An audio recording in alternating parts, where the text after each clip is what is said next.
What's up guys, it's me Jeremy. In League of Legends there's actually quite a few items that don't get the attention they deserve for a variety of reasons. Most of these items are situational, but the situations that you should build them in pop up a lot more often than they actually get built, and so we're left with a bunch of underrated items.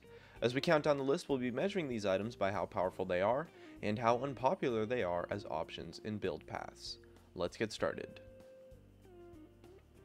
Number 5 is Wit's End. On bruisers who can benefit from attack speed, this item really caps out in value when faced with a situation where you want to build magic resistance. It's 113% gold efficient, which is great value, and the attack speed and on-hit damage is really powerful, and the magic resistance is enough for you to be able to maintain a meaningful defense versus any burst or poke mage. There's a lot of melee bruisers who can benefit a lot from this type of on-hit attack speed, and the magic resistance goes a long way in a lot of situations. Once you start auto-attacking a target and stacking the passive, the value of this item becomes insane, and it only really goes unnoticed because many don't consider it as an option. It's also a pretty cheap pickup at 25-50 gold, and can be built as a second item, or later on in builds if you're playing someone like Kale and want more magic resistance shred. It gives the right mix of damage and enough tankiness to be an option on any bruiser who can benefit from attack speed and is looking to pick up MR, and the value of the stats goes a long way. Number 4 is Mejai's Soulstealer. This item gets overlooked a lot because it is perceived as risky and potentially too greedy of a pickup for most players, but it actually only takes one stack past the initial 5 to become gold efficient, and once you pick up 2 or more stacks, the value of this item just totally skyrockets. Around 120% gold efficiency is when an item starts to become totally ridiculous value, and with a Mejai's, all you need to do is pick up 3 stacks to hit that level. Sure, I can get that maybe you shouldn't build it if you're already behind, but if you're playing a safe, high-range mage, building it when ahead by even just a tiny bit, or even when you're already even, can really pay off. And with it only taking 2 stacks to start scaling at a ridiculous level, it's not nearly as greedy or as ambitious as the item looks on paper.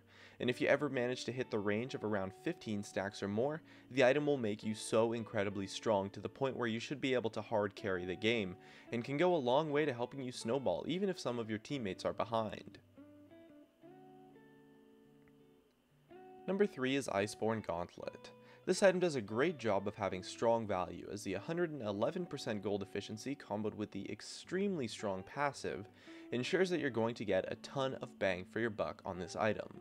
On any AP champion that is melee, this item will go a long way to making you super sticky and gives you great value in stats as well. The item goes underappreciated because the combo of armor, mana, CDR, and ability power tends to be a little bit of a weird combination, but on a lot of champions it works out quite well. On any melee AP champion, this is a fantastic option when you are looking for utility and some armor rather than just raw damage, which, with the utility that Iceborn Gauntlet provides, is something that should be a lot more common in this Juggernaut meta where kiting like this is really powerful.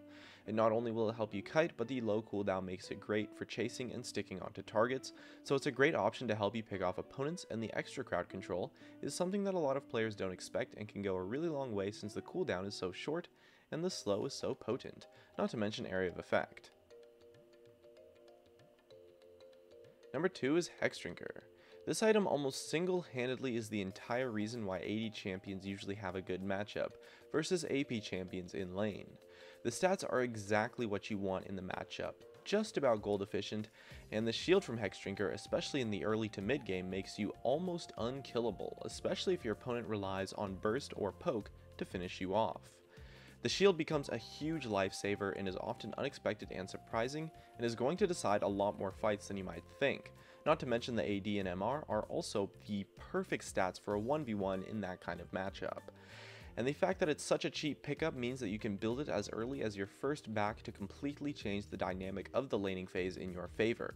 When playing an AD champion in lane versus an AP champion, this item is incredibly powerful and honestly should be the first buy just about every time since it is so useful. And number 1 is Banner of Command.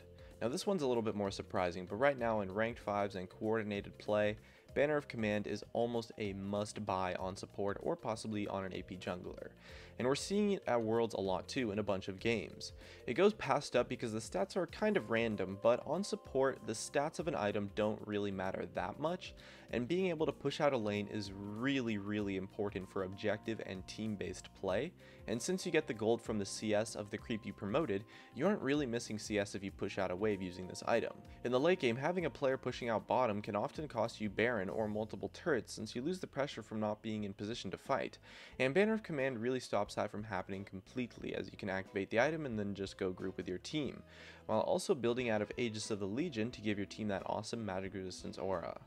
It's also much more gold efficient than Locket, and so ends up being built in just about every game you want to build Aegis. And because this item gets passed up so often, but is actually a very powerful option right now, Banner of Command is the most underrated item in League of Legends.